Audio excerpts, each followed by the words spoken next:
Hello everyone, how are you all? Hope all are doing fine. Today we will start our new chapter, chapter number 2. So let's start the chapter. Yes, this is your second chapter, The Sound of Music. पहले हम इसका first part read करेंगे, part 1. Evelyn Glennie listens to sound without hearing it. ये इस chapter का first part है. क्या बताया गया है इस चैप्टर में वो रीड करते हैं. देखो, God may have taken her hearing, but he has given her back something extraordinary. कि क्या कहता है इस लाइन में कि भगवान ने जो जिसके बारे में इस चैप्टर में डिस्कस हो रहा है, यानी कि राइटर के बारे में यहाँ पर जो बात हो रही है कि उसकी जो हियरिंग पावर थी उसको क्या कर लिया था, भगवान ने छीन लिया था. लेकिन उसके बावजूद, छीनने के बावजूद, give her back something extra ordinary, और उसके बदले में कुछ एक्स्ट्रा ऑर्डनरी चीज़ भगवान ने उसको दी. What we hear she feels, कि जो हम सुन सकते हैं वो उसको क्या करती थी, महसूस करती. Far from deeply than any of us, means हम में से कोई भी इतना फील नहीं कर सकता चीज़ों को जितना वो किसी भी आवाज़ को या किसी भी चीज़ को फील करती थी. That is why she expresses music so beautifully. इसीलिए वो म्यूज़िक को इतने अच्छे से एक्सप्रेस कर पाती थी, यानी कि वो म्यूज़िक का शौक़ रखती थी. और because of this extraordinary power senses वो म्यूज़िक प्ले कर पाई. Read the following account of a person who fought against a physical disability. Physical disability means कि कोई शारीरिक कमी होना किसी के अंदर. And made her life a success story, और उसकी स्टोरी के बारे में यहाँ पर आपको बताया जाएगा कि उसकी एक फिज़िकल डिसेबिलिटी उसके अंदर होने के बावजूद भी how she made her life a success story, किससे उसने अपनी लाइफ में स्ट्रगल किया और अपनी लाइफ को एक सक्सेसफुल लाइफ बनाया. अभी कुछ क्लियर हुआ होगा आपको कि ये चैप्टर किसके बारे में, किस चीज़ के बारे में. हम देखिए, this is the story of a Evelyn Glennie. ये इविलियन ग्लेनी की स्टोरी है. कैसे इविलियन जो थी वो डीफ हो जाती है टाइम के साथ, आफ्टर सम टाइम अपनी लाइफ वो उसको मतलब सुनना. डीफ मीन्स क्या होता है, जिसको सुनाई नहीं देता. जब जिसको सुनाई नहीं देता है, वो कुछ ऐसे लोग होते हैं जिनको सुनाई नहीं देता है और वो बोल भी नहीं पाते. कुछ ऐसे होते हैं जिनको सुनाई भी नहीं देता है और लेकिन वो बोल सकते हैं, बोलने की उनके अंदर पावर होती है. ठीक है, मोस्टली जो डीफ होता है वो साथ साथ डम भी होता है. लेकिन क्या है, जो इविलियन जो थी वो स्टार्टिंग से डीफ नहीं थी. वो with the passage of time के साथ उसके अंदर वो बहरी हो जाती है. और कुछ नर्व्स थी उसके वो दब जाने की वजह से वो ऐसा उसके साथ ऐसा होता है. लेकिन उसके बावजूद भी कि भी वो डीफ होने के बावजूद भी वो लाइफ में हार नहीं मानती है. उसको म्यूज़िक का शौक़ था. She was interested in music. वो म्यूज़िक लर्न करना चाहती थी, तो अपने इस इंटरेस्ट को वो कंटिन्यू रखती है. ठीक है, इसी चीज़ के बारे में आपको ये चैप्टर दिया गया है. चलिए चैप्टर स्टार्ट करते हैं. रश आर क्राउड्स जोसेल्फ for position on the underground train platform. A slight girl looking younger than her 17 years was nervous yet excited. क्या है जोशल, देखिए मीनिंग साथ साथ दिए गए हैं साइड में. जोशल मीन्स क्या होता है, पुश रफली. कि जो सीन दिखाया गया है, जो फर्स्ट सीन डिस्कस किया गया है, वो एक ट्रेन के प्लेटफॉर्म का सीन है. बहुत भीड़ भाड़ है वहाँ पर. लोग अपनी अपनी जगह लेने के लिए क्या है, एक दूसरे को रफली पुश कर रहे हैं. मीन्स धक्का मुक्की का सीन चल रहा है वहाँ पर. A slight girl looking younger than her 17 years. एक पतली सी लड़की जो अपनी 17 ईयर्स उसकी एज है, लेकिन उससे क्या है, यंगर दिखाई दे रही है. वॉज नर्वस, वो उस टाइम पर नर्वस है. येट एक्साइटेड, और साथ में एक्साइटेड भी है. As she felt the vibration of the approaching train. Means कि वो वाइब्रेशंस जो ट्रेन आ रही थी उसकी तरफ, ठीक है, यानी कि प्लेटफॉर्म की तरफ जो ट्रेन आ रही थी उसकी वाइब्रेशन उसको फील होती हैं आने की. तो उसको उस चीज़ की, तो वो थोड़ी नर्वस भी दिख रही है और एक्साइटेड भी दिख रही है. फिर it was her first day at the prestigious Royal Academy of Music in London, ये उसका पहला दिन था। कहाँ पर भाई? Royal Academy of Music, prestigious Royal Academy of Music in London में। And daunting enough for any teenager, daunting का मतलब क्या होता है? Frightening, frightening enough for any teenager fresh from a Scottish farm, but this aspiring musician faced a bigger challenge then most, she was profoundly deep. क्या कहता है कि means किसी भी टीनेजर के लिए, फ्रेश फ्रॉम स्कॉटिश फॉर्म कि means जो स्कॉटिश बैकग्राउंड से हो, उसके लिए, किसी के लिए, कोई भी इस चीज़ के लिए नर्वस हो सकता है। बट लेकिन दिस एस्पायरिंग म्यूजिशियन, ये जो म्यूजिशियन है यानी कि इविलियन की यहाँ पर बात हो रही है। एस्पायरिंग मीन्स होता है किसी चीज़ को जो बहुत दिल से चाहता हो, कि उसने अपनी लाइफ में बहुत सारे चैलेंजेस को फेस किया है। एंड सबसे बड़ा चैलेंज तो इसको क्या रहा था अभी उसका, कि that she was deaf. Evelyn Glennie's loss of hearing had been gradual, कि उसको जो लॉस ऑफ हियरिंग था, प्रोसेस था, यानी कि जो उसके सुनने की जो क्षमता थी वो धीरे धीरे कम होती चली गई। Her mother remembers noticing something was wrong when the 8-year-old Evelyn was waiting to play the piano. Piano क्या कहते हैं हम, कि उसकी मदर को याद है कि उसने ये सब नोटिस करना जब स्टार्ट किया था, कि उसकी मदर ने जब ये नोटिस करना स्टार्ट किया कि जो इविलियन जो है वो कुछ चीज़ें सुन नहीं पा रही है। ये कब की इंसिडेंट बता रही है कि जब वो व्हेन शी वॉज 8-year-old और इविलियन बैठी हुई थी, पियानो बजाने के लिए वेट कर रही थी। दे कॉल्ड हर नेम, उसके पेरेंट्स उसका नाम बुलाते हैं बार बार। And she did not know, लेकिन वो हिलती भी नहीं है। मीन्स क्यों नहीं हिलती है भाई वो? क्योंकि उसको कुछ सुनाई ही नहीं दे रहा था। I suddenly realise she had not ear, और तभी उसकी मदर को रियलाइज़ होता है कि उसने सुना नहीं। Says Isabel Glennie, Isabel Glennie ये बात कहती है। For quite a while Evelyn manage to conceal her growing deafness, means कुछ टाइम के लिए तो इविलियन इस चीज़ को मैनेज करती है कि वो अपनी जो डिफनेस है उसको कंसील करने की, छुपाने की कोशिश करती है from the friends and teachers. But by the time she was 11 her marks had deteriorated, deteriorated means होता है बहुत बुरे हो जाना। जब तक वो 11 ईयर्स की होती है तो उसके मार्क्स जो थे, यानी कि जो उसका स्कोर था क्लास के अंदर, वो डे बाय डे क्या होता चला जाता है भाई? ख़राब होता चला जाता है। मीन्स वो डे बाय डे वो कम मार्क्स लाने लगती है। एंड हर हेड मिस्ट्रेस आग्ड her parents to take her to a, फिर उसकी हेड मिस्ट्रेस जो थी वो उसके पेरेंट्स को, आग्ड मीन्स होता है रिक्वेस्ट करना या प्रेशर डालना, टेक हर टू ए कि उसको ले जाते हैं किसी स्पेशलिस्ट के पास लेके जाएं, to a specialist. It was then discovered that her hearing was severely impaired as a result of gradual nerve damage, और तब उन्हें पता चलता है कि जो उसकी जो ये डीफनेस है, यानी कि जो सुनने की जो पावर है, इम्पेयर्ड, उसको कभी भी ठीक नहीं किया जा सकता, ये नॉन क्यूरेबल थी। और ऐसा क्यों हुआ? As a result of gradual nerve damage, की मीन्स धीरे धीरे जो उसकी कोई नस वगैरह थी वो क्या हो गई? डैमेज हो गई। They were advised that she should be fitted with hearing aids, कि उनको एडवाइस दी गई कि उसके कुछ हियरिंग एड्स यानी कि जो सुनने के लिए जो मशीन वगैरह लगाई जाती हैं वो उसके लिए, वो उसको डाल दी जाएंगी। And send to a school for the deaf, और उसको कहाँ भेज दिया जाए? जो डीफ बच्चों का जो स्कूल होता है उसके अंदर उसको भेजा जाए। Everything suddenly looked black says Evelyn, और सब कुछ एकदम से उसके लिए कैसा हो जाता है भाई? ब्लैक हो जाता है। मीन्स उसकी आँखों के आगे अंधेरा सा छा जाता है। मीन्स उसको तो ऐसा लगता है जैसे that her world has ended now, उसका संसार अब ख़त्म हो चुका है। But Evelyn was not going to give up, लेकिन इविलियन ने यहाँ पर उम्मीद नहीं हारी थी।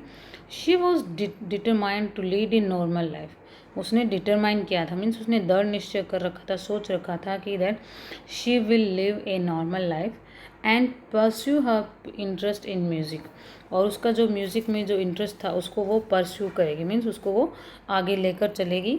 One day she noticed a girl playing a xylophone and decided that she wanted to play it too. एक दिन उसने क्या नोटिस किया, she noticed a girl playing a xylophone, कि एक लड़की जाइलोफोन प्ले कर रही थी, and decided that she wanted to play it too. और तभी इवेलियन ने भी डिसाइड किया कि वो भी क्या करना चाहती है, जाइलोफोन बजाना चाहती है।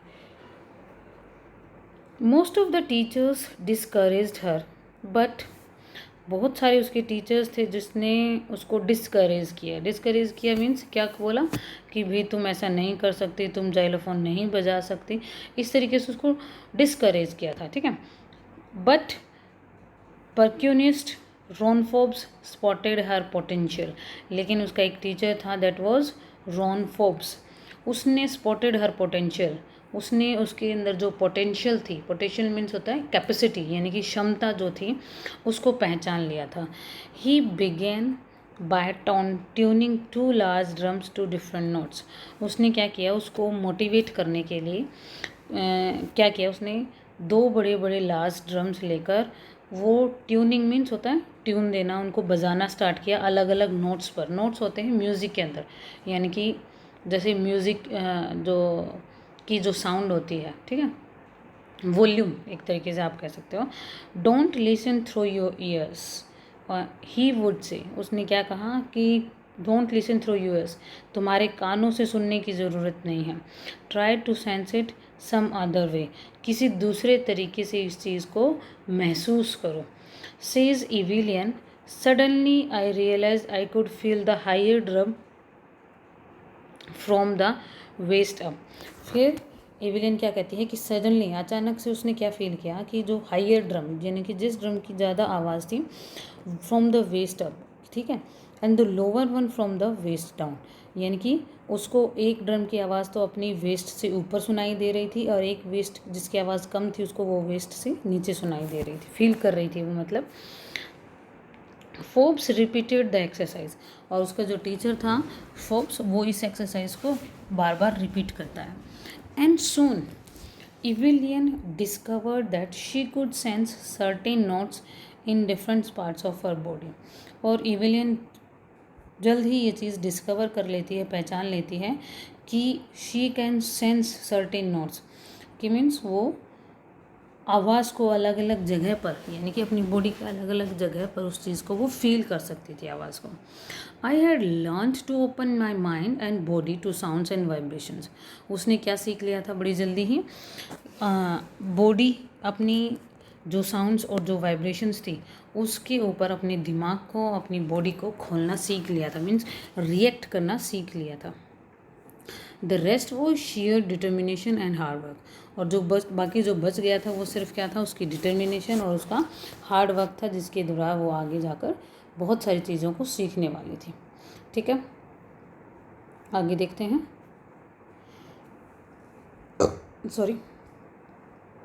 She never looked back from the point onwards, और उसके बाद वो कभी भी उसने पीछे मुड़कर नहीं देखा अपनी लाइफ में, मीन्स वो आगे ही चलती गई, ठीक है। शी टूर का वर्ड है ये, टूर की second form, tour the United kingdom with the youth orchestra, and bye the time she was 16, लगभग वो 16 ईयर्स ओल्ड की हो चुकी थी, तब वो कहाँ जाती है भाई, यूके, यूनाइटेड किंगडम जाती है। यूथ ऑर्केस्ट्रा दे मीन्स ये ग्रुप ऑफ म्यूजिशियन होता है बजाने के लिए, ऑर्केस्ट्रा बजाने का एक आइटम होता है, उनके साथ। She had decided to make music her life, उसने क्या डिसाइड कर लिया था कि वो म्यूज़िक को ही अपनी लाइफ बनाएगी। शी ऑडिशन क्या होता है भाई, पता ही आपको, जो आप टीवी में भी देखते हो ऑडिशन वगैरह, यानी कि एक तरीके से इंटरव्यू वगैरह देना, for the royal Academy of music, royal Academy of music के लिए उसने ऑडिशन वगैरह दिए, and scored one of the highest marks in the history of the academy, और आज तक उस अकेडमी में इतने अच्छे मार्क्स किसी ने नहीं लिए थे जितने इविलियन ने लिए, and she make a record बनाया उसने। She gradually moved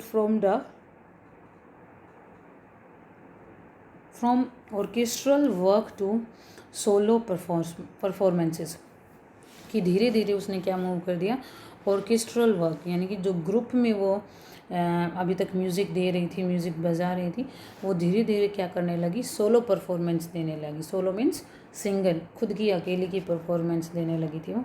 at the end of her 3-year course she had captured most of the top awards. और लगभग 3 साल का उसका जो कोर्स था म्यूज़िक का, उसमें लगभग उसने most of the top awards, बड़े बड़े अवार्ड्स उसने जीत लिए थे।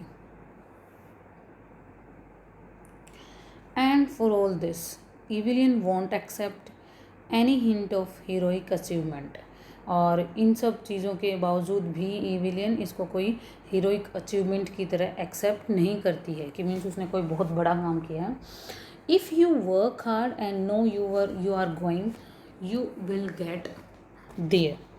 क्या कहती है कि अगर आप मेहनत करते हैं एंड आपको ये पता है कि that now where you are going and you will get there, और आपको पता है कि आप कहाँ जा रहे हैं या आपको कहाँ जाना है, क्या करना है, तो वो चीज़ आपको ज़रूर मिलेगी। ठीक है, वही कहती है। And she got right to the top, the world's most sought after multi percussionist with the mastery of some 1000 instruments and hectic international schedule. और उसके साथ भी ऐसा ही हुआ कि she became very famous,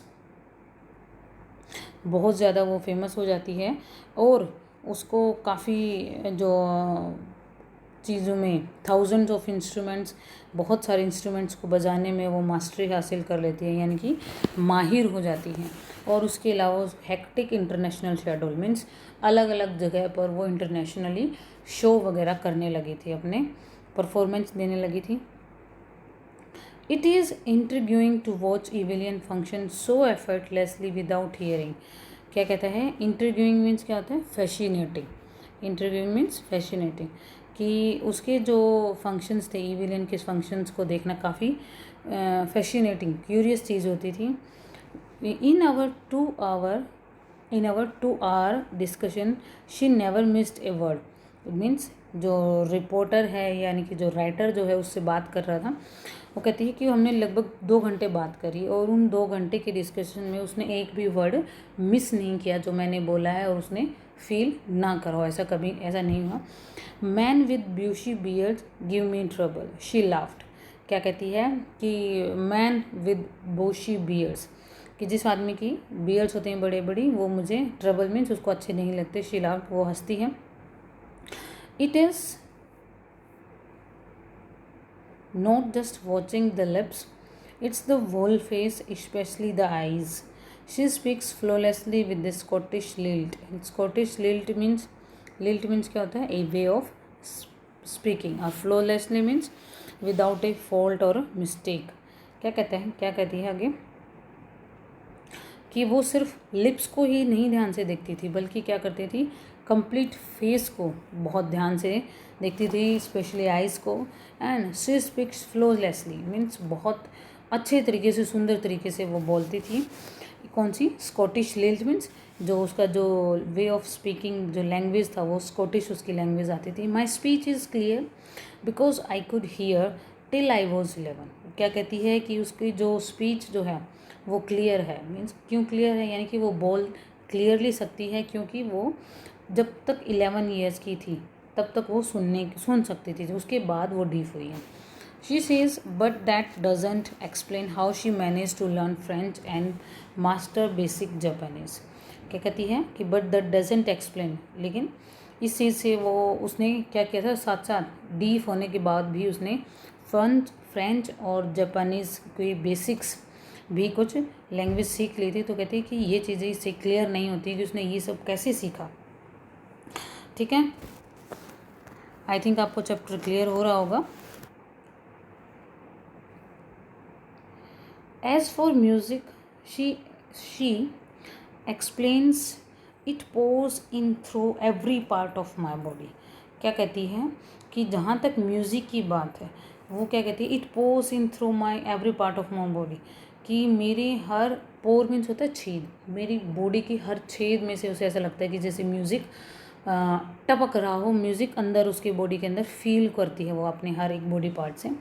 it tingles in the my skin, my cheekbones, even in my hairs. Tingles का मतलब होता है एक तरीके से जैसे गुदगुदी वगैरह करना है, कुछ प्रिक करना यानी कि कुछ चुभाना। ऐसा लगता है कि जैसे म्यूज़िक जो है उसकी स्किन के थ्रू, उसकी चिक बोन्स के थ्रू, इवन मेरे हेयर्स के थ्रू भी उसकी बॉडी के अंदर जैसे अंदर आता है, उसकी बॉडी के अंदर समा जाता है। When she plays the xylophone she can sense the sound passing up the stick into her finger tips. जब वो जाइलोफोन बजाती थी तो क्या कहती है, उस म्यूज़िक को वह कैसे फील करती है, जैसे म्यूज़िक उसकी फिंगर टिप्स मीन्स जो उंगलियों की जो टिप्स हैं, आगे वाले पार्ट हैं, उनके अंदर से क्या कर रहा है, उसकी बॉडी के अंदर जाता हो। By leaning against the drums mean leaning means झुकना, कि ड्रम के ऊपर झुककर she can feel the resonances flowing into her body. तो वो उस वाइब्रेशन, जो साउंड्स की जो वाइब्रेशंस थी उसको वो सुन सकती थी, फील कर सकती थी। On A wooden platform she removes her shoes so that the vibration pass through her bare foot and up her legs। और जब किसी प्लेटफॉर्म पर, वुडन प्लेटफॉर्म पर वो परफॉर्मेंस देती थी तो क्या करती थी, वो हमेशा अपने शूज़ को उतार देती थी। शूज़ को किस लिए उतारती थी भाई, ताकि वो जो वाइब्रेशंस हैं उनको महसूस कर सके। और वो महसूस कैसे होती है, उसको उसके फिट से, उसके पैरों से उसके लेग्स तक, यानी कि उसके पैरों से उसकी बॉडी में वो वाइब्रेशन से जाती थी, जिसके थ्रू वो उस म्यूज़िक को फील कर पाती थी, समझती थी। सो ठीक है, आगे का जो हम पार्ट करेंगे from the here 8th stanza से, we will do in the next video. Till then आप इसको एक बार रिपीट कीजिए, समझिए, कुछ नहीं समझ में आता है तो पूछिए। See you in the next video. Till then take care yourself, stay home and stay safe.